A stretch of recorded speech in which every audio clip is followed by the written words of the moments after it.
The autumn wind carried dust across the prairie, settling on everything like a shroud.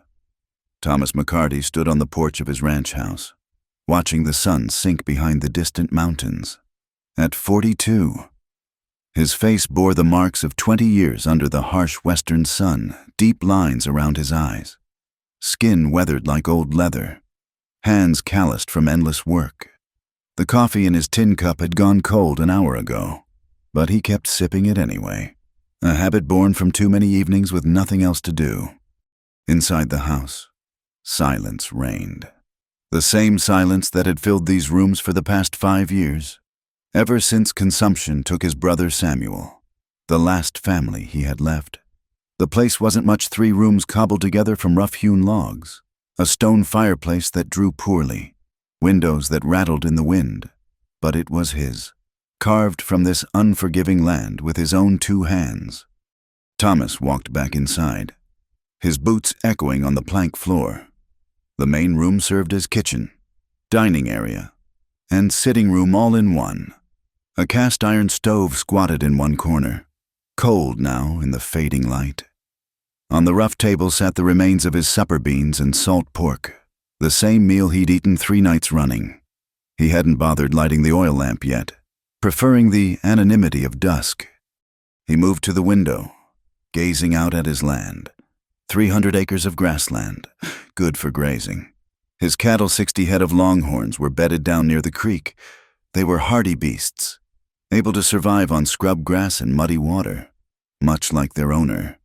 In the failing light, he could just make out the silhouette of his horse, Brandy, in the corral. The loneliness hit him worst at this hour. During the day, work kept it at bay, mending fences, checking water sources, doctoring sick cattle, breaking horses. But when darkness fell and the chores were done, it crept in like smoke through the cracks in the walls. He'd tried fighting it with whiskey for a while, but that only made the mornings harder and the days longer. Sometimes he talked to Brandy just to hear a voice, even if it was his own.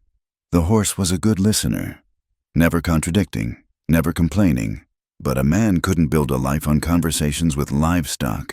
He'd seen what that did to people. Old Jake Morrison, who lived alone in the hills and carried on full discussions with his mules. Or Ezra Finch, who'd taken to naming his chickens after folks in town and inviting them to Sunday dinner. Thomas wasn't there yet, but he could feel himself sliding toward that particular brand of prairie madness. Last week, he'd caught himself setting 2 plates for supper before remembering he was alone.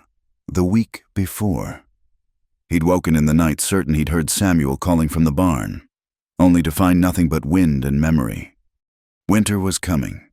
He could smell it in the air, feel it in the ache of his joints.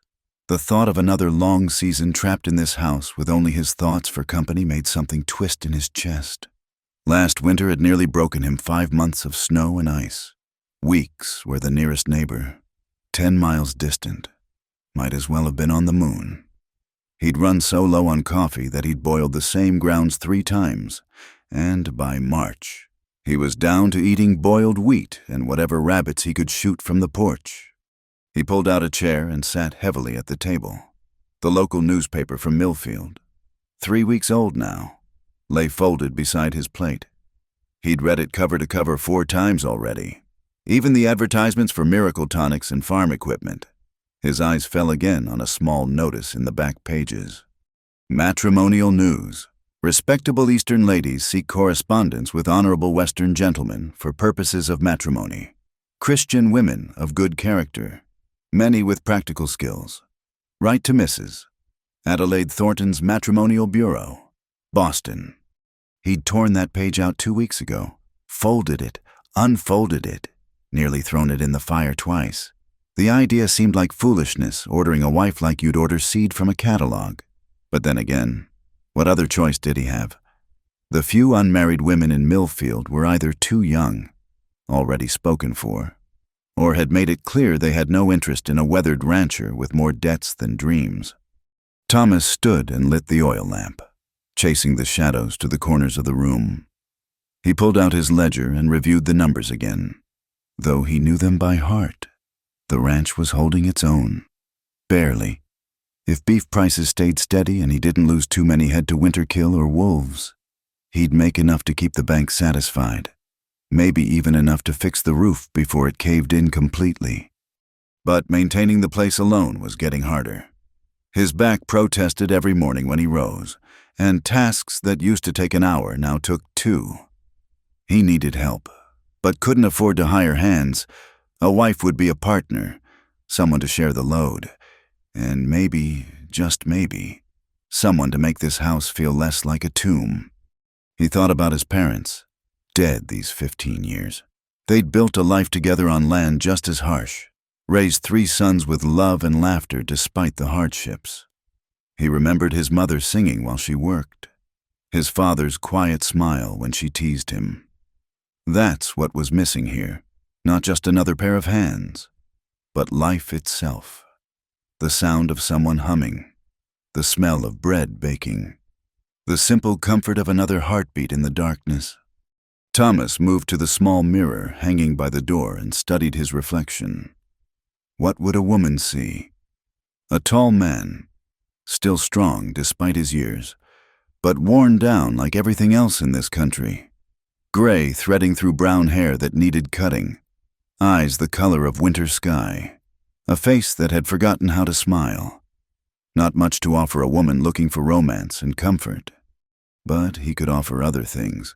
This house, rough as it was, would keep the rain off. The land was his, free and clear except for the small mortgage. He didn't drink to excess, didn't gamble, didn't raise his hand in anger. He worked hard and kept his word. That had to count for something. Outside, a coyote howled, answered by another farther off. The sound made the emptiness inside seem deeper. Thomas walked to his bedroom, Samuel's old room, and pulled out the wooden box where he kept important papers. Birth certificate, land deed, the few letters from home before his parents died, and now, carefully placed on top, the torn newspaper page. Tomorrow was Saturday. If he rode out at dawn, he could make Millfield by noon, send a letter, and be back before dark. The decision, so long in coming, suddenly seemed simple. He couldn't face another winter alone. Better to risk the mockery of the town gossips than to slowly lose his mind to solitude.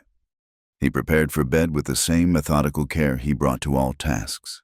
Checked that the fire was banked, barred the door against predators, hung his gun belt on the peg beside the bed. The house creaked and settled around him, familiar as his own breathing. Soon, maybe, there would be other sounds, footsteps besides his own. Another voice calling good night, the warmth of another person driving back the cold that had nothing to do with weather.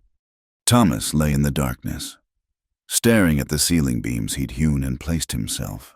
For the first time in months, he allowed himself to hope. Not for much, he was too old and had seen too much for fairy tales. Just for someone strong enough to stand beside him against whatever came. Someone who could look at this hard land and see not just struggle, but possibility. As sleep finally took him, the wind continued its lonely song across the prairie, carrying with it the promise of change. Thomas sat at his table, the blank paper before him seeming as vast as the prairie outside. The ink pot was open, his pen cleaned and ready, but the words wouldn't come. How did a man sum up his life in a letter? How did he make himself sound appealing without lying, yet not so harsh as to frighten away any prospects? He'd ridden to Millfield 3 days ago, bought proper writing paper from Henderson's general store along with a new bottle of ink. Mrs. Henderson had given him a knowing look, but thankfully held her tongue. The whole town would know soon enough when the postmaster saw the address. "Dear Mrs. Thornton," he finally wrote, his handwriting careful and deliberate. "I am writing in response to your advertisement in the Millfield Gazette. My name is Thomas McCarty, age 42, owner of a cattle ranch in Wyoming Territory. I am seeking a wife of good character who understands that life in the West requires strength of spirit and willingness to work." He paused, pen hovering over the paper. Should he mention Samuel the empty years, he decided on honesty. A woman who couldn't handle the truth on paper certainly couldn't handle the reality. I have been alone these 5 years since my brother's passing. My ranch covers 300 acres with good grazing, a solid house, and 60 head of cattle.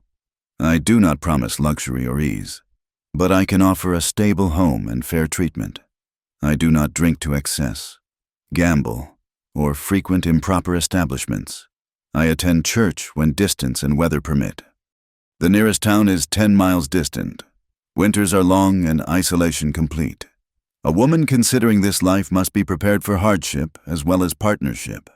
I seek not a decoration for my home, but a true companion to share both burdens and blessings. If your bureau has a widow with children, I would not object. This house has room enough, and young voices would be welcome after so much silence. Yours respectfully, Thomas McCarty, Circle M Ranch, Millfield, Wyoming Territory. He read it over twice, sealed it before he could change his mind, and addressed it with careful letters.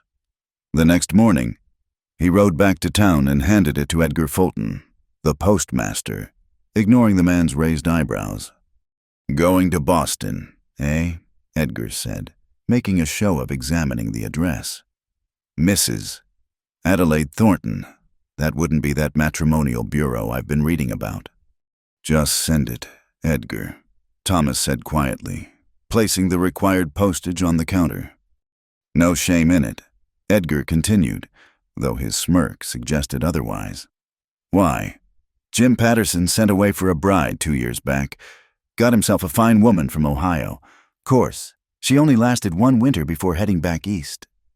Thomas left without responding, but Edgar's words gnawed at him during the long ride home. What if he was making a fool of himself? What if the woman who came, if one came at all, took one look at the ranch and fled like Patterson's bride? The waiting was agony. Days stretched into weeks. Thomas threw himself into work, preparing for winter with even more vigor than usual. He patched every crack in the house walls, reinforced the barn roof, laid in extra supplies. If a woman was coming, she wouldn't find him unprepared. A month passed before Edgar flagged him down on his supply run to town. "Letter for you, McCarty, from Boston." Thomas's hands were steady as he took the envelope, but his heart hammered against his ribs. He waited until he was alone on the trail before opening it. "Mr. McCarty, your forthright letter has been shared with several ladies in our registry. One in particular has expressed strong interest in correspondence. Mrs. Margaret O'Brien is a widow of 34 years, originally from Pennsylvania. Her husband died in a mining accident 2 years past, leaving her with 2 children, a boy of 10 and a girl of 8. Mrs. O'Brien is accomplished in all domestic arts, having managed her own household for 12 years. She is in sound health, of temperate habits, and seeks a new beginning for herself and her children. She specifically noted your mention of children being welcome, as many men will not consider a widow with such responsibilities. If you wish to correspond directly with Mrs. O'Brien, please write to the enclosed address. She has been informed that ranch life bears little resemblance to Eastern comforts and maintains her interest despite this warning. I remind you that should correspondence progress to matrimony, our fee of $25 is due upon the lady's departure from Boston. Yours in service, Mrs. Adelaide Thornton.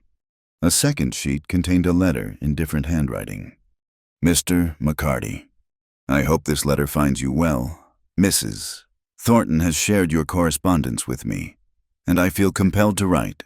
Your honesty regarding the challenges of ranch life is appreciated, as I have no interest in false promises or disappointment upon arrival. I am Margaret O'Brien, widow these 2 years. My children are James, aged 10, and Catherine, aged 8. They are good children, well-mannered and accustomed to work. James is strong for his age and eager to learn men's work. Catherine helps with household tasks and has a gentle way with animals. I will be equally frank in my circumstances. The mining company provided no death benefits, and my husband's family has no means to assist us. I have maintained us through taking in washing and sewing. But eastern cities offer little opportunity for a widow with children. We need a true home, not charity, and I am willing to work hard to earn it. You mention isolation and hardship. I have known both. What I have not known is the security of owning land or the dignity of building something lasting, if you can offer that, along with fair treatment for my children. Then winter winds and distant neighbors hold no terror for me. I await your response, should you wish to continue this correspondence. Respectfully, Margaret O'Brien. Thomas read both letters 3 times before folding them carefully and placing them in his shirt pocket. He spent the rest of the ride home composing his response in his head. That evening, by lamplight, he wrote, Mrs. O'Brien, your letter was most welcome. Your straightforward manner and practical outlook speak well of your character. I am glad to hear your children are accustomed to work, as ranch life requires all hands, regardless of age. You should know that the nearest school is in Millfield, too far for daily travel. You would need to teach them yourself during winter months. The house has 3 rooms, sufficient space, but nothing fancy. We have a good well, a root cellar, and sturdy barns. As for your children, I give you my word they would be treated as my own. I have no children myself, but remember being a boy on my parents' farm. There is good fishing in the creek and room to run. Hard work, yes, but honest living. If you are still interested after these clarifications, I propose we arrange for your travel in spring when the weather is more reliable. This would give us both time for additional correspondence and preparation. I have enclosed a bank draft for $10 to assist with your immediate needs. Consider it an investment in our potential future, requiring no repayment should you decide against this course. Your servant, Thomas McCarty. The correspondence continued through the winter months. Margaret's letters revealed a woman of intelligence and determination. She wrote of her children's progress in their studies, small victories in her work, memories of her late husband that showed both grief and acceptance. She asked practical questions about the ranch, what crops grew well, what livestock beyond cattle, how far to the nearest doctor. Thomas found himself looking forward to her letters with an eagerness that surprised him. He wrote of daily ranch life, the challenges and small pleasures. He described the view from his porch, the way morning light caught the mountains, the satisfaction of bringing in a healthy calf. He even wrote about Samuel, how the silence had weight after so much shared laughter. By March, the formal Mrs. O'Brien had become Margaret, and Mr. McCarty had become Thomas. She sent a photograph, a serious-faced woman with dark hair pulled back severely. 2 children pressed close to her sides, not beautiful in the conventional sense, but something in her direct gaze and firm mouth suggested strength. Thomas had no photograph to send in return, so he wrote instead, I am told I look like what I am, a man who has spent more time with cattle than company. Brown hair going gray, blue eyes, tall enough to reach the top shelf, strong enough to wrestle a calf. The years show on me, but I still have my teeth and my health. Her response made him smile. A rare occurrence. Good teeth and good health are more valuable than a handsome face, though I suspect you underestimate yourself. As for the company of cattle, my children will ensure you remember human conversation soon enough. In April, the final letter arrived. Thomas, if your offer still stands, we are ready to make the journey. I have saved enough for train fare to Cheyenne. From your descriptions, I understand you can meet us there with a wagon for the final distance to the ranch. I must be clear about one thing before we proceed.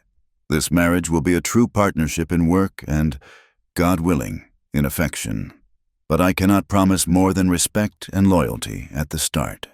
My heart was buried with Patrick, and while it may learn to beat again, I will not pretend to feelings I do not possess. If you can accept an honest beginning with hope for gradual warmth, then we will come. The children know you only as Mr.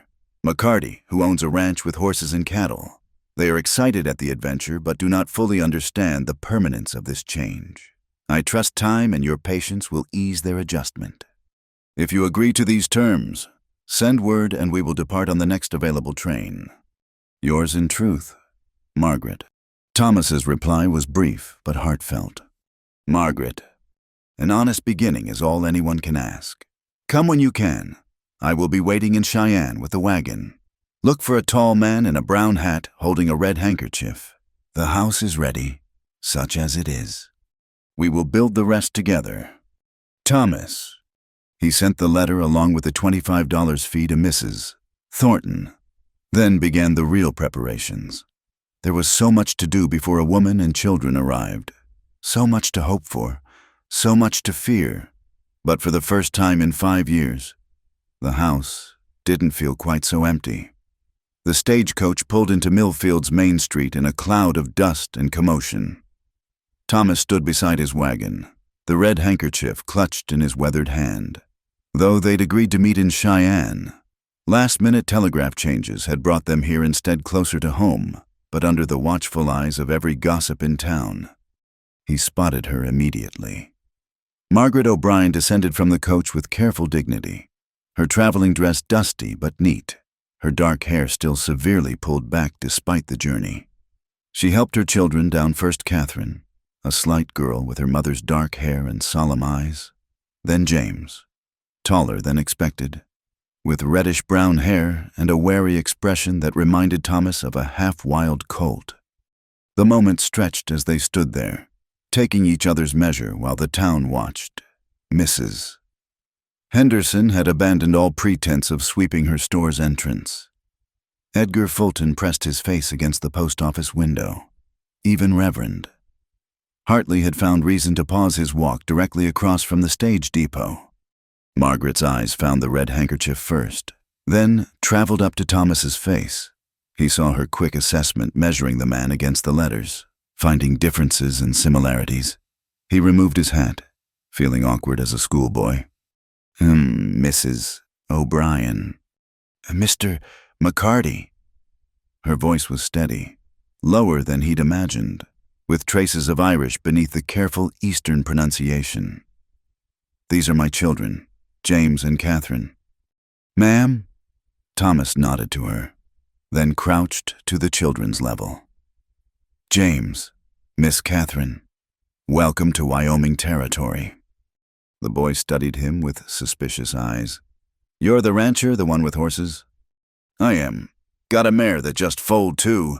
Prettiest little filly you ever saw. Interest flickered across the boy's face before he remembered to be guarded. Catherine pressed closer to her mother's skirts, but peered at Thomas with curious eyes. Perhaps we could... Margaret glanced meaningfully at their audience. The journey was long. Of course. Thomas straightened, suddenly aware of how this looked him in his best shirt, but still bearing the unmistakable marks of ranch work. Her in city clothes, already drawing disapproving looks from the town's proper ladies. Let me get your trunks. He loaded their possessions, 2 battered trunks and a smaller carpet bag, into the wagon bed. Not much to show for a life, but then again, he'd started with less. The children climbed into the back while he helped Margaret onto the seat. Her hand in his was calloused, speaking of the washing and sewing she'd mentioned. As they pulled away from the depot, he heard Ida Patterson's carrying whisper, "Mail order bride. Can you imagine, and with children, as if Thomas McCarty couldn't find a proper woman." Margaret's spine stiffened, but she kept her eyes forward. Only the slight tightening of her jaw showed she'd heard. Thomas felt an unexpected surge of protectiveness. Don't mind them, he said quietly. Ida Patterson's husband sent for a bride himself not 3 years back. Short memories when it suits them. I expected no different. Margaret's hands folded precisely in her lap. Small towns are the same everywhere. We'll prove ourselves through actions, not words. They rode in silence through the town's main street. Thomas pointed out the essential places: Henderson's store, the bank, the church, the schoolhouse. Margaret nodded, taking mental inventory, while the children whispered to each other in the back. Ma, James said suddenly, is this our new home, the whole town? No, Thomas answered before Margaret could. Ranch is another 10 miles out. This is just where we come for supplies. 10 miles?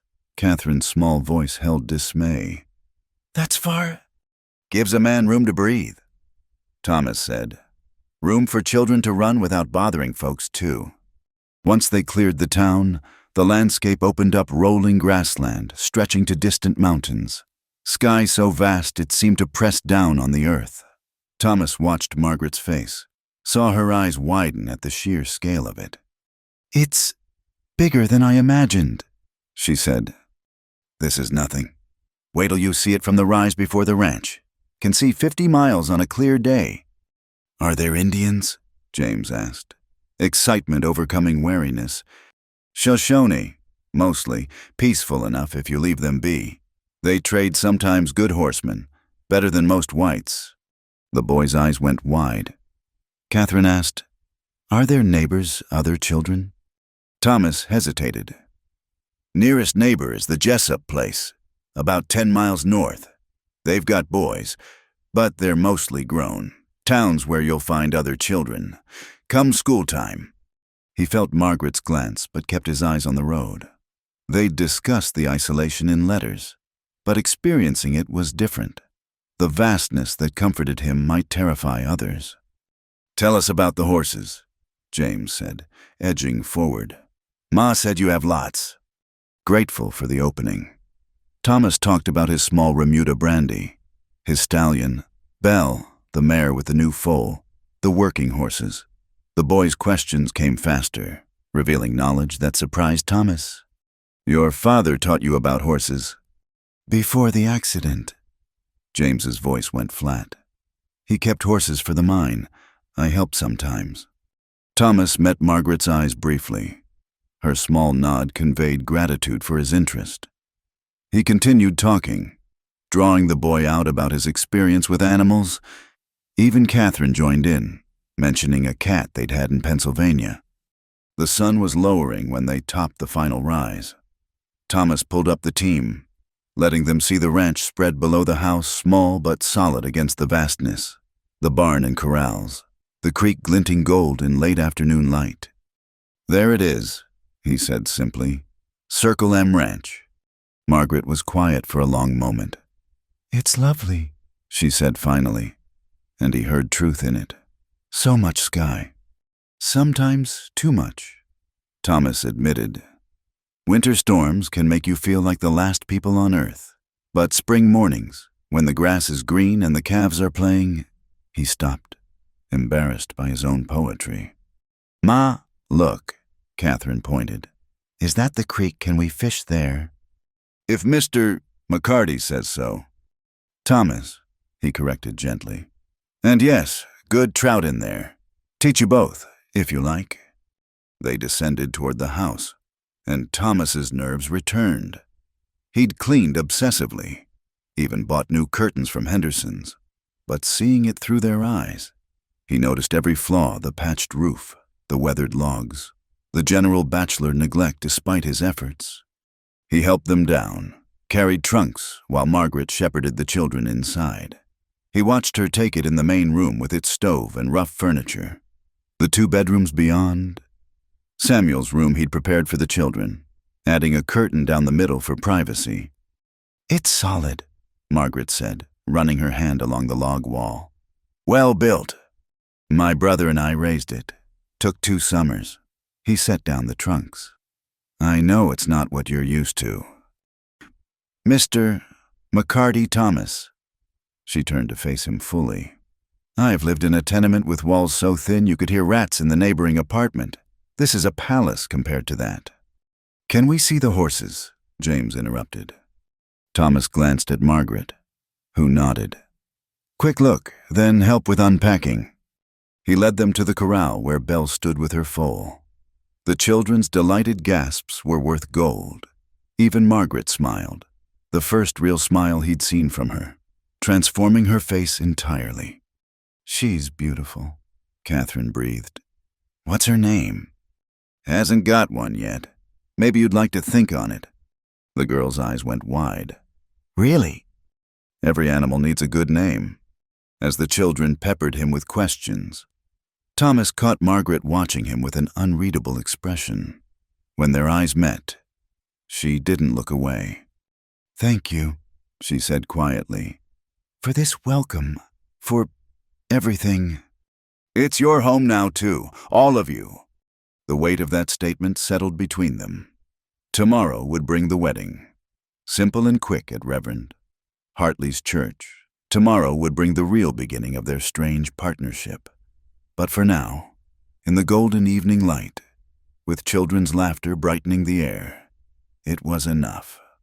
"Come on," Margaret said finally, practical once more. "Let's get settled before dark. James, Catherine, help with the trunks." As they headed back to the house, Thomas noticed curtains twitching in windows that had been bare that morning. Margaret's touch already, marking territory, claiming space. It gave him hope that maybe, just maybe, this gamble would work. The evening meal was simple stew he'd prepared that morning, bread from town. Preserves Margaret produced from her carpet bag. They ate quietly, everyone navigating the strangeness. But when Catherine yawned and Margaret rose to prepare the children for bed, it felt almost natural. "Mr. Thomas," James paused at the bedroom door. "Can we really name the foal?" "Said so. Didn't I, McCarty keeps his word?" The boy nodded solemnly and disappeared into the room. Thomas heard Margaret's low voice, the rustle of blankets, quiet goodnights, when she emerged, closing the door softly. They were alone for the first time.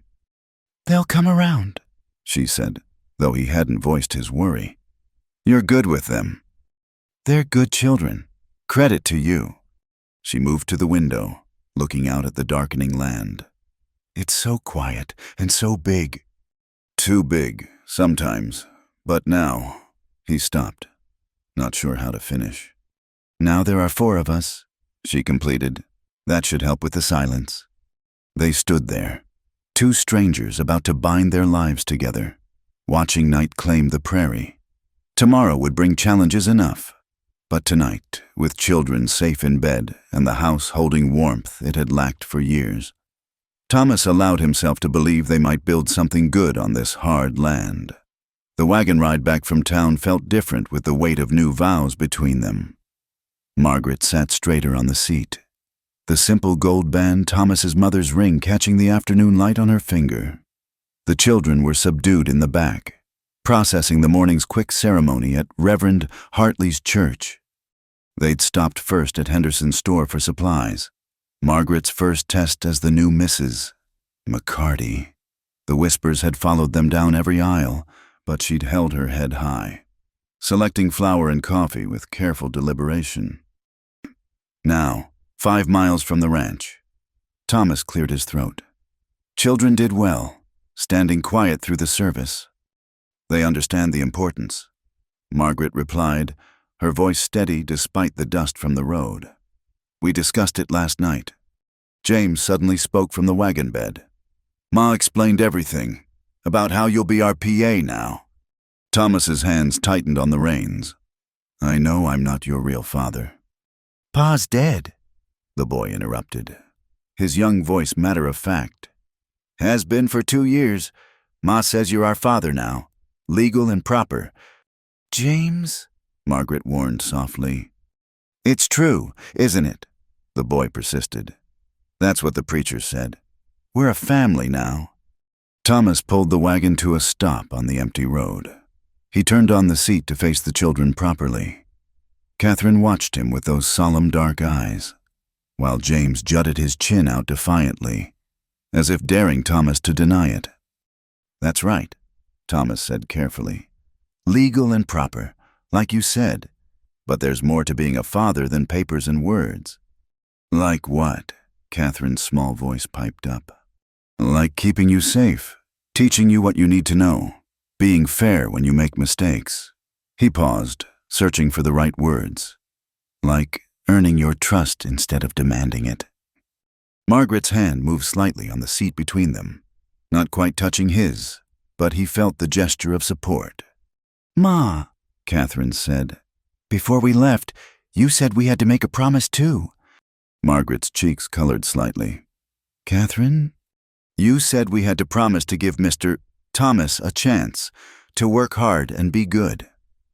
The little girl looked at Thomas directly. "I promised to try." "Me too," James added. though his tone suggested reluctance. "Ma says you know about horses and cattle and building things. Things I need to learn." Thomas felt something tight in his chest loosen. "I promise to teach you everything I know. Both of you." Margaret finally spoke, her words careful and clear. "Then we understand each other. This isn't a fairy tale from a book. We're 4 people choosing to make a family." She looked at Thomas directly. "I'll keep my house and raise these children and work beside you. They'll call you Pa and respect you as such. In return, they're mine to protect and provide for." Thomas finished, "Not because a preacher said some words, but because I choose it." "Yes," Margaret said simply. "That's the bargain." They rode the rest of the way in thoughtful silence. When they reached the ranch, Thomas helped them down from the wagon. As Margaret moved to help with the supplies, she paused. "There's one more thing," she said, not quite meeting his eyes. "About the sleeping arrangements." Thomas felt heat creep up his neck. They hadn't discussed this in their letters. Both too proper to put such things in writing.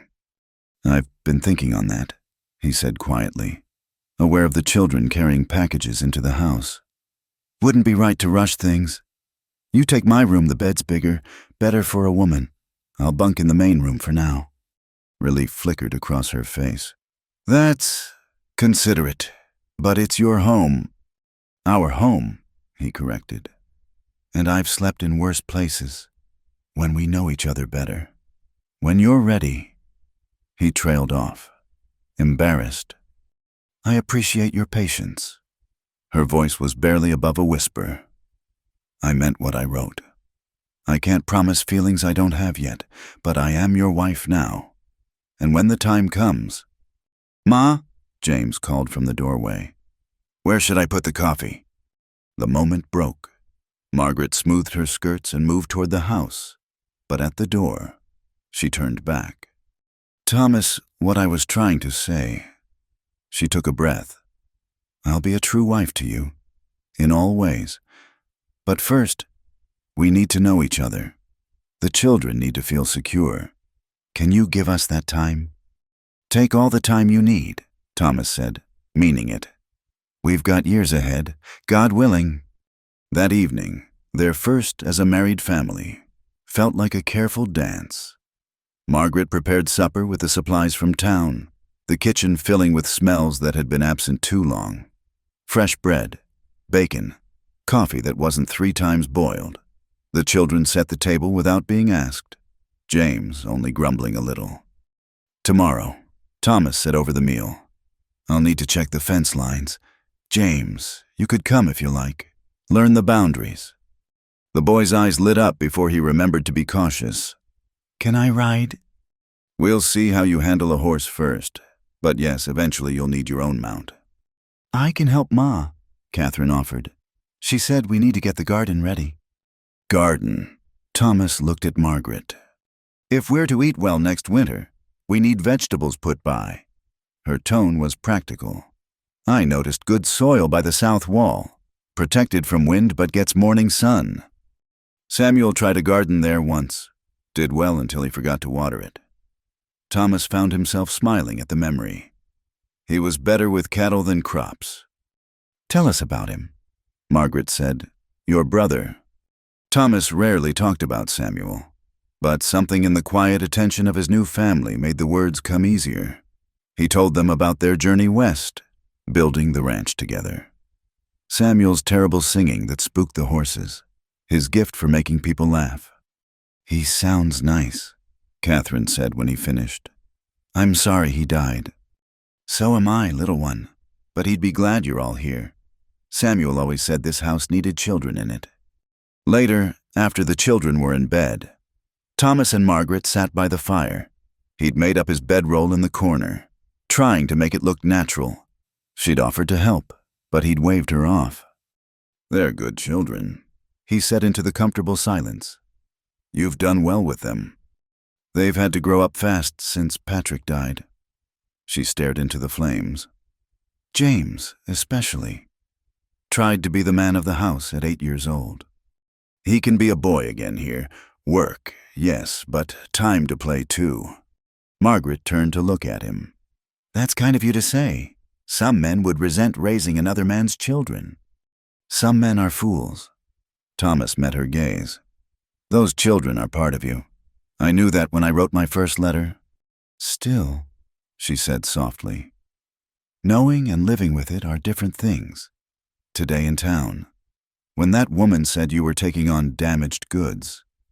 Ida Patterson's a bitter gossip who... Thomas stopped, realizing what Margaret had revealed. You heard that. I hear more than people think. A small smile played at her lips. But you defended us. That meant something. They sat quietly for a while, the fire crackling between them. Finally, Margaret rose. I should rest. Tomorrow will be a full day. She paused at the bedroom door.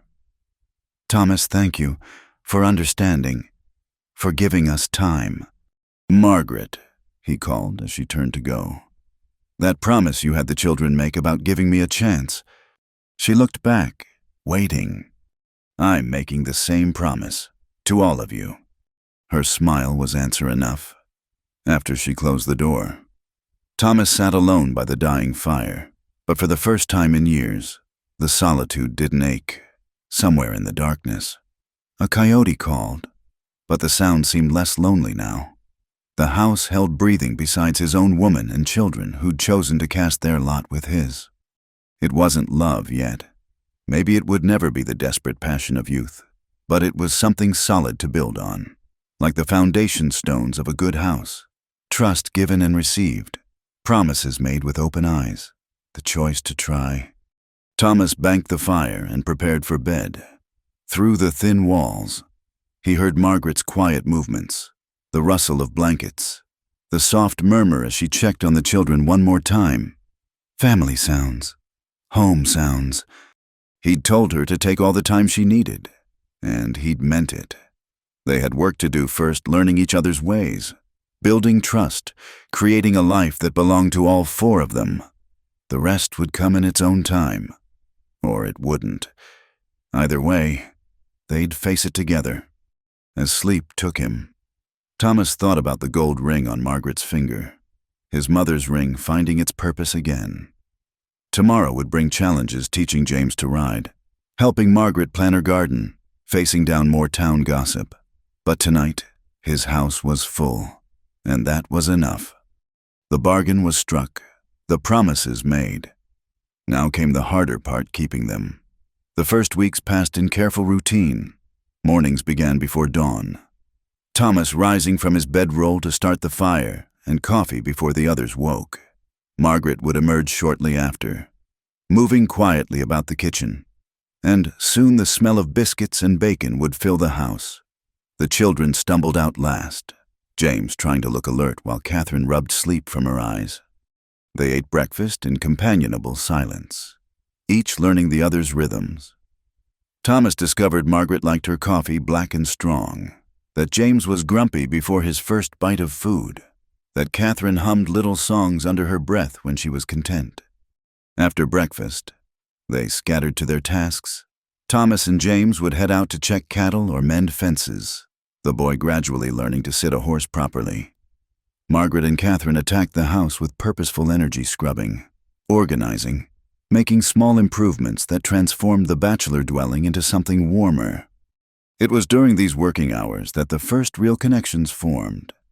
James, despite his initial wariness, proved eager to learn. He listened intently as Thomas explained how to read the weather in cloud formations, how to spot a sick cow, how to mend harness leather. Mr. Thomas, the boy said one morning as they repaired a gate. He still struggled with what to call him. Pa is fine, Thomas said gently.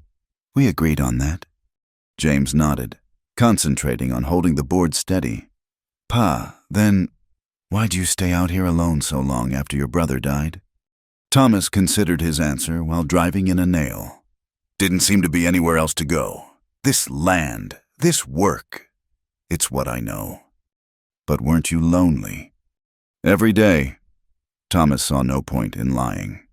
But loneliness seemed better than giving up what Samuel and I built. Ma was lonely too, James offered. After Pa died, she tried not to show it, but I could tell. They worked in silence for a moment before Thomas said, "Well, neither of us has to be lonely now." The boy's rare smile was worth its weight in gold. Meanwhile, Margaret was working her own transformation on the ranch. The garden she'd planned became reality. Catherine enthusiastically helping to plant rows of vegetables. The house, always clean but bare, began showing touches of comfort curtains at windows, a tablecloth for Sundays, wildflowers in a jar. One evening, Thomas returned from a long day moving cattle to find the main room rearranged. His few pieces of furniture had been shifted to create a more welcoming space, with his mother's rocking chair long relegated to a corner now placed prominently by the fire. "I hope you don't mind," Margaret said, watching his reaction. "It seemed a shame to hide such a fine chair." "It was hers," Thomas said, running his hand over the worn wood. "Haven't sat in it since—" He trailed off. "Since she passed. Since Samuel died, he used to sit there evenings, smoking his pipe." Thomas settled into the chair experimentally. It creaked familiarly under his weight. "Feels good to use it again." That became his spot after supper, Margaret taking the bench nearby with her mending while the children did schoolwork at the table. The silence was different now, full instead of empty, comfortable instead of oppressive. Not everything went smoothly. There were moments of friction as four people learned to live in close quarters. James challenged Thomas's authority once, refusing to help with evening chores after a long day. "I'm tired," the boy declared. "And you're not my real PA anyway." The words hung in the air like a challenge. Margaret started to intervene, but Thomas raised a hand slightly, asking for patience. "You're right," he said calmly. "I'm not your blood father, but I'm the man who's teaching you what you need to know, putting food on the table, and keeping a roof over your head. Real or not, the chores still need doing." James's face reddened. For a moment, rebellion flared in his eyes. Then his shoulders slumped. "Yes, sir." "And James," Thomas added as the boy trudged toward the door, "being tired isn't an excuse. It's a reason to be proud when the work's done anyway." Later, Margaret found Thomas by the corral. "Thank you for handling that well. He's testing boundaries." "Boys do that. I did the same with my PA." "What did your father do?" Thomas smiled at the memory. "Put me to digging fence posts in the August heat. By the time I was done, evening chores looked mighty easy." Margaret laughed, a sound he was hearing more often. "Wise man." "He had his moments." Thomas hesitated, then added, "I'm not trying to replace their father. Margaret, just hoping to honor his memory by raising them right." She touched his arm briefly, the first voluntary contact since their wedding day. "I know, and you're doing fine." The moment that truly began to knit them together as a family came 3 weeks after the wedding. Catherine had been feverish for 2 days. Nothing serious, but enough to worry her mother. Thomas had ridden to town for medicine, returning to find Margaret keeping vigil by the child's bed. "She's asking for you," Margaret said, exhaustion clear in her voice. Thomas entered the children's room to find Catherine propped up on pillows, her small face flushed but alert. "Pa Thomas," she whispered, "did you bring the medicine?" "Right here, little one." He showed her the bottle. "Doc Morrison says it tastes terrible but works wonders." "Will you stay while I take it?" Thomas glanced at Margaret, who nodded. He sat on the edge of the bed while Margaret measured out a spoonful. Catherine made a terrible face at the taste but swallowed it all. "Ma says you took care of your brother when he was sick," Catherine said. "I did my best." "Were you scared?"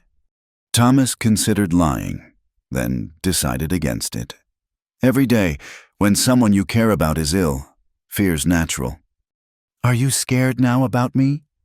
"A little," he admitted. "But Doc Morrison knows his business, and your ma's the best nurse I've seen." You'll be running around causing mischief again in no time." Catherine smiled weakly. "Pa Thomas, I'm glad you married Ma. It's nice having a PA again." Thomas's throat tightened. "I'm glad too, sweetheart. Now rest. I'll be right outside if you need anything." He found Margaret in the main room, tears on her cheeks. "Thank you," she whispered, "for being gentle with her, for caring." "She's easy to care about. Both of them are." He paused. "All of you are." That night, Margaret made up a pallet on the floor beside Catherine's bed, unwilling to leave her. Thomas brought her blankets and coffee, keeping the fire burning through the night. By morning, Catherine's fever had broken, and they all breathed easier. It was James who voiced what they all felt over breakfast. "We're really a family now, aren't we? Not just pretend." Margaret reached over to smooth his hair. "Families aren't made by pretending. Son, they're made by choosing each other, again and again, especially when times are hard." As spring wore on, the rhythms of ranch life wove them tighter together. Thomas taught James to rope and ride, to read animal signs and weather patterns. Margaret taught Catherine to bake bread and preserve food, skills that would serve her well in this isolated life. But more than practical knowledge passed between them. There was laughter over burnt biscuits, quiet pride in a perfectly mended fence, shared worry over a sick calf that pulled through. The town's gossip gradually died down as other scandals arose to occupy wagging tongues. When the McCarty family came to town now, they presented a united front, Thomas and Margaret conducting business while the children stayed close, polite but distant to those who'd shown them contempt. One evening, as Thomas sat in his mother's chair and Margaret worked on a shirt for James, she spoke into the comfortable silence. "The children have put down roots here. I can see it in how they talk about the future James planning, which pasture to use next season. Catherine deciding where to plant flowers next spring. And you?" Thomas asked carefully. "Have you put down roots?" She looked up from her sewing, meeting his eyes directly. "Yes, this is home now. Whatever comes, we'll face it here." Thomas nodded, understanding the weight of her words. They hadn't spoken again of sleeping arrangements or the physical side of marriage, but something was building between them, a foundation of trust and shared purpose that might, in time, support something deeper. For now, it was enough to sit by the fire while children slept safely in the next room, to know that tomorrow would bring shared work and small victories, to feel the empty spaces in the house and hearts slowly filling with the stuff of family life. The lonely rancher was lonely no more, and the widow's whispered condition that her children become his had been met with more grace than either had dared hope.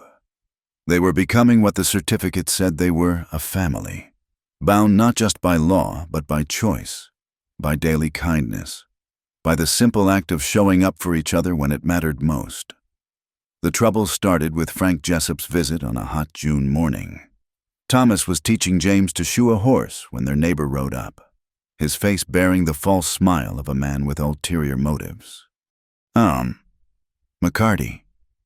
Jessup nodded, his eyes sliding past Thomas to where Margaret was hanging laundry. "Heard you got yourself a wife." "I did." Thomas straightened, instantly wary. Frank Jessup owned the neighboring ranch and had always been cordial enough. But something in his manner today set Thomas's teeth on edge. "Pretty woman," Jessup continued, dismounting uninvited. "Must be nice, having someone to warm your bed after all those cold years." James's face flushed red. Thomas placed a steadying hand on the boy's shoulder. "What brings you out this way, Frank?" "Just neighborly concern." Jessup's smile widened. "Wanted to make sure you knew about the water rights meeting next week. Course, with a new family to tend, might be you're too busy for such things." "I'll be there." "Good, good." Jessup's gaze drifted again to Margaret. "Shame about her first husband. Mining accident. Wasn't it dangerous work? Ranching can be dangerous too, if a man's not careful." The threat was subtle but unmistakable. Thomas stepped forward. I appreciate the reminder about the meeting. Frank, now, if you'll excuse us, we've got work to do. Jessup's eyes hardened. Just being neighborly. McCarty, man should know who his friends are. He mounted his horse, tipping his hat mockingly toward Margaret. Ma'am. After he left, James exploded. He was threatening us, threatening Ma. I know. Thomas kept his voice calm, though anger burned in his chest. But men like Jessup feed on fear. We won't give him that satisfaction. That evening, Thomas explained the situation to Margaret. Jessup's been after my water rights for years. The creek that feeds both our properties starts on my land. He's made offers before, but I've always refused. And now he thinks I make you vulnerable, Margaret said quietly. He's wrong. Thomas met her eyes. Having you and the children here makes me stronger, not weaker, but we need to be careful. The harassment started small. Fence lines mysteriously damaged overnight. Cattle spooked and scattered, requiring days to round up. Then one morning, Thomas found his prize bull dead near the creek. No visible wounds but foam at its mouth suggesting poison. Could be natural causes, Sheriff Whelan said when Thomas rode to town, though his expression suggested otherwise. Hard to prove anything else. You know damn well. Thomas bit off the curse, mindful of Catherine clutching Margaret's hand. They'd all come to town, unwilling to separate after the latest incident.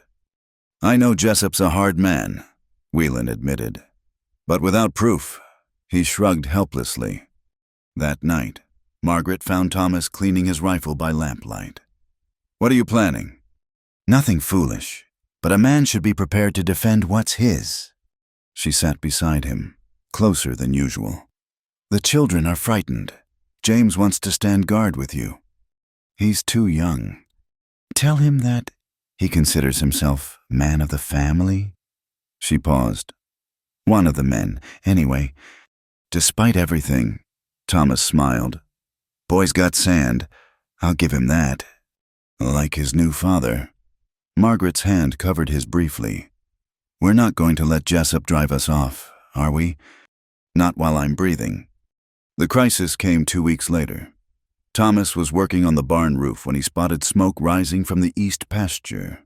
By the time he reached it, a quarter-mile of fence was ablaze, the dry grass catching quickly in the summer heat. He raced back for help, finding Margaret already filling buckets, having seen the smoke. James, get every container you can find, Thomas shouted. Catherine, help your mother. They fought the fire with desperate energy. Thomas beating at the flames with wet blankets while Margaret and the children ferried water from the creek. Just when it seemed under control, the wind shifted, driving the fire toward the house. Get the children to safety, Thomas ordered. We're not leaving you, Margaret shot back, her face streaked with soot and determination. Together they made a stand at the creek, using it as a firebreak. Thomas plunged into the smoke again and again, dousing spot fires before they could jump the water. Margaret worked beside him, her skirts kilted up, wielding a shovel with fierce efficiency. Hours later, they collapsed on the creek bank, exhausted but victorious. The house stood untouched, though they'd lost significant pasture and fencing. Look! James pointed to the ridge. 3 riders sat watching Jessup and 2 of his hands. Thomas rose, fury giving him strength, but Margaret caught his arm. No, that's what he wants for you to go after him in anger. Make a mistake. That night, as they treated burns and smoke-damaged lungs, an unexpected visitor arrived. Ed Holbrook, who owned the ranch south of Thomas, rode up with 2 of his sons. Saw the smoke, he said simply. Figured you might need help with cleanup. I can't pay, Thomas began. Didn't ask you to. Holbrook spat tobacco juice. Jessup's been eyeing my water rights, too. Man who won't stand with his neighbors against a bully ain't worth much. Over the next days, other ranchers appeared. The Carsons, the Millers, even ornery Ben Taylor. They helped repair fences, donated a few cattle to replace losses. and made it clear they stood with the McCartys. "Why?" Margaret asked Mrs. Carson when the women brought food. "The town wasn't exactly welcoming when I arrived." The older woman looked embarrassed. "Town gossip's one thing, but you've proven yourself working beside your man, raising those children right, and Jessup—" She shook her head. "He's gone too far. Folks remember Thomas helping during the blizzard of '72, staying with the doc to save folks' lives. Time we returned the favor." The community support clearly frustrated Jessup. His next move was more desperate and nearly tragic. Thomas was moving cattle when his horse suddenly screamed and went down, a rattlesnake striking from rocks where no snake should be. Thomas hit hard, his left shoulder taking the impact. The snake, clearly planted there, struck again, but Thomas rolled away, grabbing a rock and crushing its head. His horse thrashed in agony, and Thomas had to put the faithful animal down, each shot from his pistol feeling like betrayal. James found him hours later, limping home with his saddle over his good shoulder. The boy's face went white. "Pa, what happened?" "Get your mother," Thomas said through gritted teeth. "And bring the wagon." Margaret's hands were gentle but efficient as she cleaned and bound his shoulder. "This has to stop," she said quietly, "before someone gets killed." "What would you have me do? Give him the water rights?" "No." Her voice turned hard. "I'd have you fight back, but smart, not angry." Sheriff Whelan arrived the next morning, looking uncomfortable. "Jessup's filed a complaint. Says you've been letting your cattle graze on his land." "That's a lie and you know it." "I know it, but he's got witnesses, his own men. Granted, but—" Whelan sighed. "There'll be a hearing. Judge Peters will sort it out." The hearing was set for the following week. Thomas spent the time gathering his own witnesses, ranchers willing to testify about fence lines and grazing patterns. Margaret organized everything with military precision, creating maps and documentation. The night before the hearing, as Thomas sat sleepless by the fire, Margaret emerged from the bedroom. She'd taken to sleeping there with Catherine while James bunked with Thomas in the main room, maintaining propriety while keeping the family close during the troubles. "Can't sleep either," she asked, settling beside him. "Keep thinking about Samuel." Thomas admitted, "He always said I was too trusting, that men like Jessup would try to take what we built." "You're not facing him alone." Margaret's voice was fierce. "You have us now. You have the community. Jessup miscalculated. He thought attacking you would be easier with a family to protect. Instead, it's shown everyone what kind of man you are." "And what kind is that?" "The kind who fights fires instead of running, who puts down a suffering animal even when it breaks his heart, who stands between danger and the people he's sworn to protect." She turned to face him fully. "The kind of man worth standing beside." Thomas looked at her, really looked. Soot still shadowed the creases by her eyes from fighting the fire. Her hands bore new calluses from ranch work, but her gaze was steady, strong.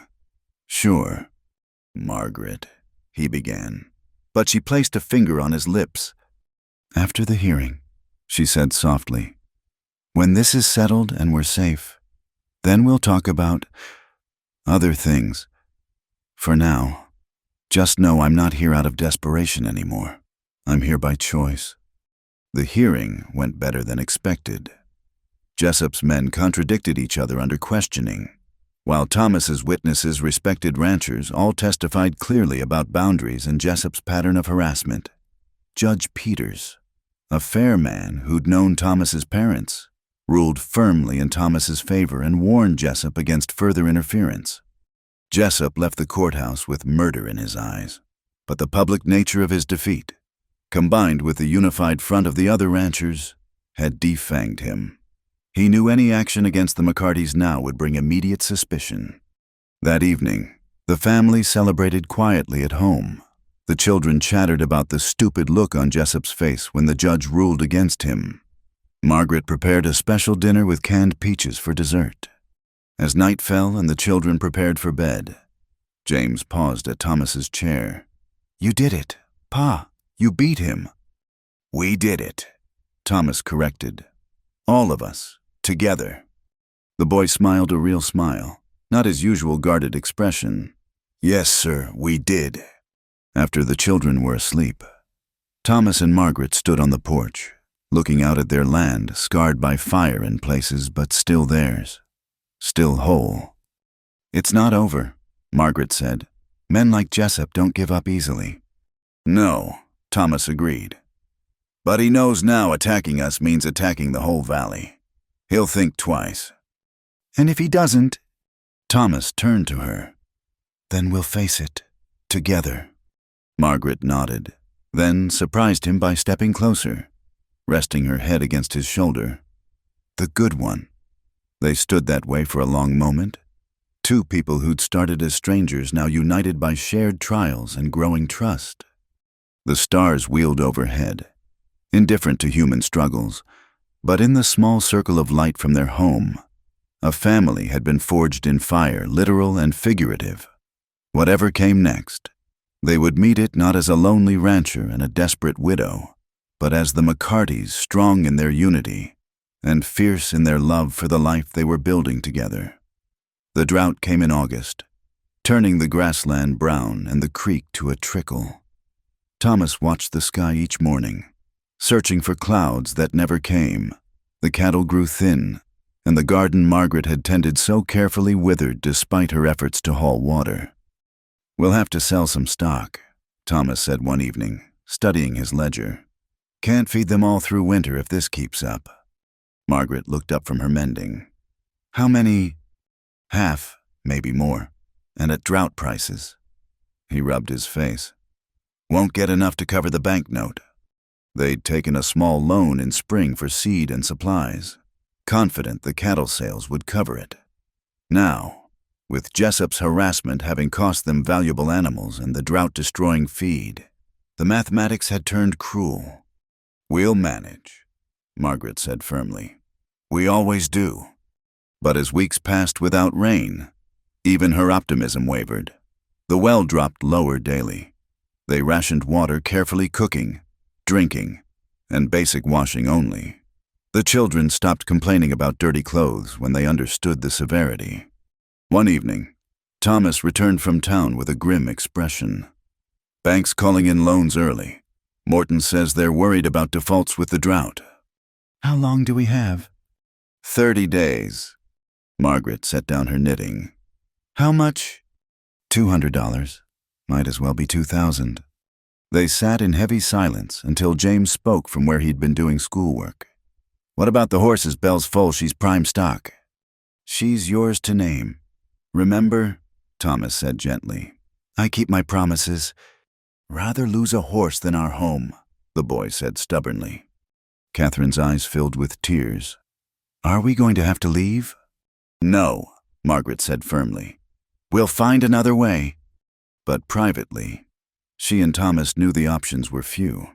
They could sell to Jessup. He'd made another offer just last week, smirking as he named a price half what the land was worth. They could abandon the ranch, look for work elsewhere, or they could fight for time and pray for rain. I could hire out, Thomas suggested one night as they sat on the porch, the children asleep inside. Holbrook mentioned needing hands for his drive to Cheyenne. That's 3 weeks away from the ranch. With Jessup circling like a vulture, Margaret shook her head. We need you here. Then what? Margaret was quiet for a long moment. I've been thinking. Before Patrick died, I did fine needlework, embroidery, fancy stitching. There might be a market in town. No. Thomas's voice was sharp. My wife won't take in piecework like a... He stopped, seeing her expression. Like a what, a desperate woman trying to save her family? Margaret's eyes flashed. Pride is a luxury we can't afford. Thomas McCarty. Margaret, I know what people will say. The mail-order bride reduced to taking in sewing. But I don't care about their whispers if it keeps this roof over our children's heads. Thomas felt shame wash over him. Here she was, willing to sacrifice her dignity for their survival. While he worried about appearances, I'm sorry, you're right. She softened. We're both right. It's hard for a man to watch his wife work for others. But these aren't normal times. The next day, Margaret took samples of her work to town. Mrs. Henderson, despite her earlier coldness, was impressed by the quality. I could sell these in the store. Ladies always want fancy things for church socials. Within a week, Margaret had commissions for embroidered pillowcases, handkerchiefs, and a wedding dress for the banker's daughter. She worked by lamplight after her daily chores, her fingers flying over the fabric. Thomas watched her bent over her work, seeing new lines around her eyes, and his heart ached. James and Catherine helped however they could. James hired himself out to neighboring ranches for day work, coming home exhausted but proud of his earnings. Catherine gathered wild herbs to sell to Doc Morrison, who used them for medicines. "We're like a real family," she said one evening as they pooled their meager earnings, all working together. Thomas's throat tightened. That's what families do. But it wasn't enough. With 2 weeks left before the bank deadline, they'd raised only half the needed amount. The drought persisted, and cattle prices dropped further as desperate ranchers flooded the market. One night, Thomas couldn't sleep. He stood on the porch, staring at the star-filled sky, when Margaret joined him. "Can't sleep either?" she asked. "Keep thinking there must be something else, some way I haven't thought of." Margaret moved closer, and he automatically put his arm around her shoulders. It had become natural over the months, these small intimacies. "Thomas," she said quietly, "whatever happens, I need you to know something." He looked down at her, seeing starlight reflected in her eyes. "When I came here, I was running from poverty, from desperation, from a life that was crushing my children's spirits." She took a breath. "I thought I was trading one hardship for another, just with more security." "Margaret!" "Let me finish." She turned to face him fully. "But somewhere between fighting fires and standing up to Jessup, between teaching Catherine to can preserves and watching you teach James to rope, somewhere in there, I stopped running and started building." "What are you saying?" "I'm saying that I came here out of need, but I stay out of choice. I'm saying that when I made my vows, I meant them as a business arrangement. But now," she reached up to touch his face, "now I mean them with my heart." Thomas felt something break loose in his chest, a dam he'd built against hoping for too much. "Margaret, I love you." Thomas McCarty. Not the desperate love of youth, but something deeper, the kind that grows from respect and partnership and choosing each other every day. Tears glinted on her cheeks. "I should have told you sooner, but I was afraid." He silenced her with a kiss, their first real kiss, gentle but sure. When they parted, he rested his forehead against hers. "I love you too," he said roughly. "Have for months. When you stood in that creek fighting fire beside me, when you faced down the town gossips, when you hold Catherine through nightmares or praised James for his work." His voice broke. "You brought life back to this place, to me." They stood holding each other as the night wind whispered across the prairie. "Finally," Margaret spoke, "then we'll face whatever comes, even if we lose the ranch. We won't lose it."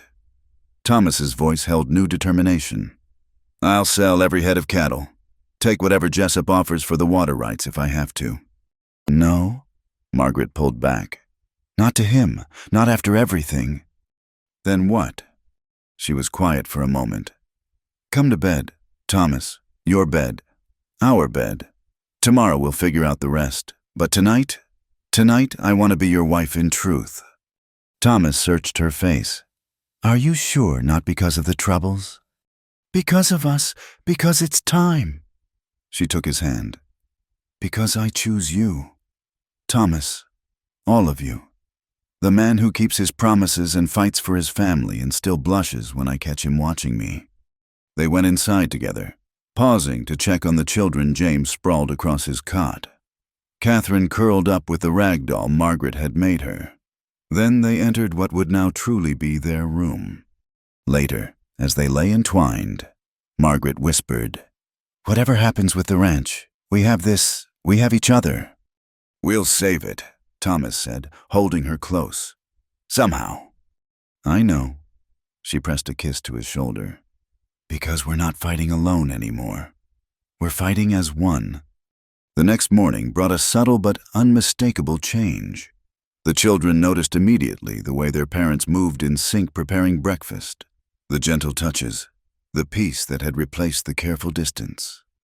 About time, James muttered, but he was smiling. Catherine was more direct. Does this mean you're really properly married now? Margaret blushed, but Thomas just laughed. We've been properly married all along. Little one, now we're just more married. Good, Catherine said decisively. Families should stick close together. As they ate breakfast, planning another day of scraping together funds, Thomas felt a new resolve. He'd brought Margaret here as a stranger, a solution to loneliness. She'd transformed his house into a home, his solitary existence into a life worth fighting for. The banknote still loomed. Jessup still circled. The drought still choked the land. But sitting at his table with his wife in all ways now, and the children who called him Pa, Thomas knew they'd survive whatever came. They'd built something stronger than legal documents or desperate needs. They'd built love from daily choice, trust from shared trials, family from the decision to stand together.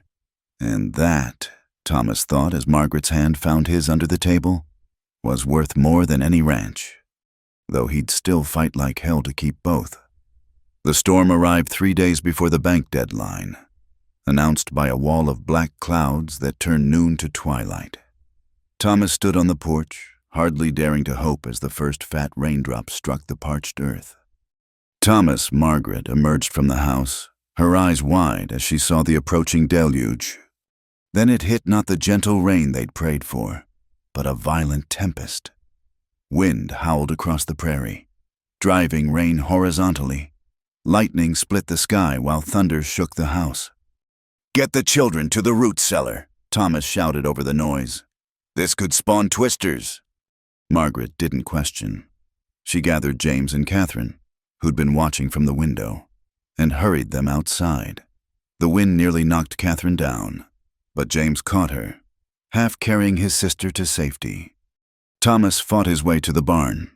The animals were panicking, and he worked frantically to secure what he could. Belle and her foal huddled in their stall, the young horse trembling against her mother. The chickens squawked in terror as their coop threatened to fly apart. A sound like a freight train made him look west.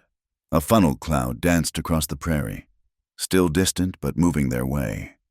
Thomas abandoned the barn and ran for the cellar, diving in just as the tornado's edge caught the ranch. In the darkness underground, the family huddled together. The cellar doors rattled and strained. Above, they could hear destruction wood splintering, metal shrieking, the very earth seeming to roar. Margaret's arms were around both children. Thomas wrapped his arms around all three, his body a shield against whatever might break through. Catherine sobbed quietly while James tried to look brave despite his trembling. "It's all right," Margaret murmured, though her own voice shook. "We're together. That's what matters." The tornado passed, but the storm raged on. Water began seeping into the cellar as the dry earth couldn't absorb the deluge fast enough. They stood ankle deep, then knee deep. The children lifted onto the highest shelf. "We need to get out," Thomas decided when the water reached his thighs. The storm had lessened enough that staying below posed more danger than emerging. They climbed out to devastation. The barn roof was gone, scattered across the prairie. The chicken coop had vanished entirely. Part of the house's east wall had caved in, but the main structure stood, and the animals, though terrified, had mostly survived. "Oh, Thomas," Margaret breathed, surveying the wreckage. "We're alive," he said firmly. "The rest can be rebuilt." They spent the night in the intact part of the house, sleeping in a pile like puppies, drawing comfort from proximity. When dawn broke clear and clean, they ventured out to assess the full damage. It was bad. Months of work undone in minutes. But as Thomas stood amid the ruins of the barn, something caught his eye, where the tornado had torn through the east pasture, scarring the earth. Water bubbled up from below. "Margaret," he called, "come see this." She picked her way through the debris, the children following. Thomas pointed to where a natural spring had been exposed by the tornado's violence. "Water," James said in wonder. "Fresh water, right here on our land." Thomas knelt, cupping the clean, cold flow in his hands. A spring this strong, this pure, would be worth its weight in gold to drought-plagued ranchers. More than enough to pay the banknote, more than enough to rebuild. "God works in mysterious ways," Margaret said softly, her hand on Thomas's shoulder. Word spread quickly. Ed Holbrook was the first to arrive, having ridden out to check on them after the storm. His eyes widened when he saw the spring. "That's prime water. McCarty, I'd pay good money for access rights." "So would I," said Ben Taylor, who'd followed. Soon, half the valley's ranchers had gathered, all desperate for reliable water after the drought. But it was Jessup's arrival that provided the sweetest vindication. He rode up with his usual swagger, which faded as he saw the spring. "Name your price," he said without preamble. "For the whole ranch." "Not for sale," Thomas said calmly. "But I'll sell water access. Same rate for everyone. Fair and square." Jessup's face darkened. "You can't." "I can, and I will." Thomas stepped forward. "You wanted my water, Frank. Now you can have it at market price.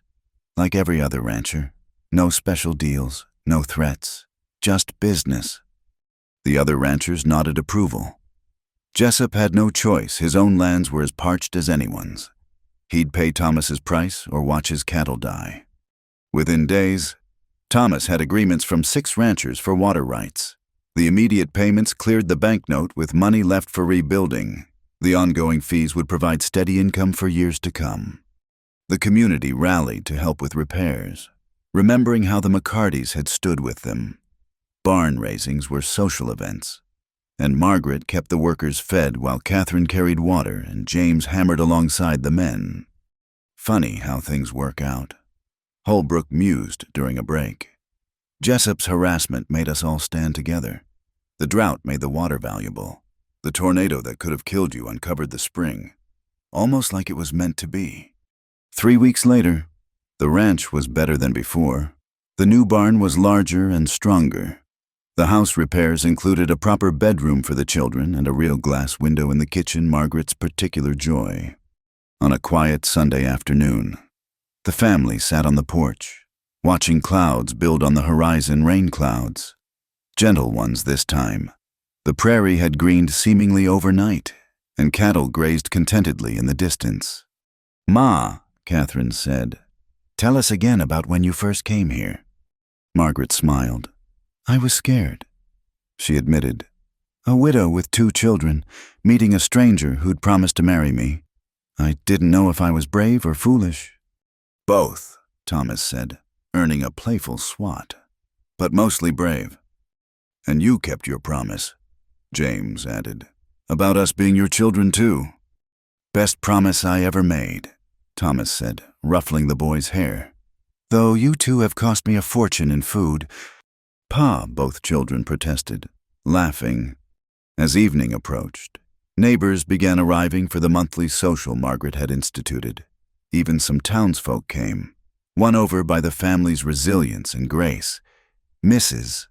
Henderson brought a cake, her earlier snobbery forgotten. "You've done well here," she told Margaret. "Better than any of us expected." "We all do better when we stand together," Margaret replied diplomatically. Music started. Ben Taylor on fiddle, Holbrook's son on guitar. Couples began dancing on the packed earth before the house. Thomas held out his hand to Margaret. "May I have this dance, Mrs. McCarty?" "You may, Mr. McCarty." They moved together as naturally as breathing. No longer the desperate strangers who'd met at a stagecoach months ago. Around them, their community celebrated the drought-broken, The ranch saved, neighbors united. "No regrets?" Thomas asked as they swayed. "Only one," Margaret said. When he looked concerned, she smiled. "I should have kissed you sooner." He laughed, spinning her as the music swelled. James danced with Catherine, both children giggling as they tried to copy the adults' steps. The sight made Thomas's heart full to bursting. Later, as the gathering wound down and families headed home under a star-filled sky, Thomas and Margaret stood together, watching their guests leave. "You know what I think?" Margaret said. "What's that?" "I think we were always meant to find each other. All the hardship, all the struggle it led us here."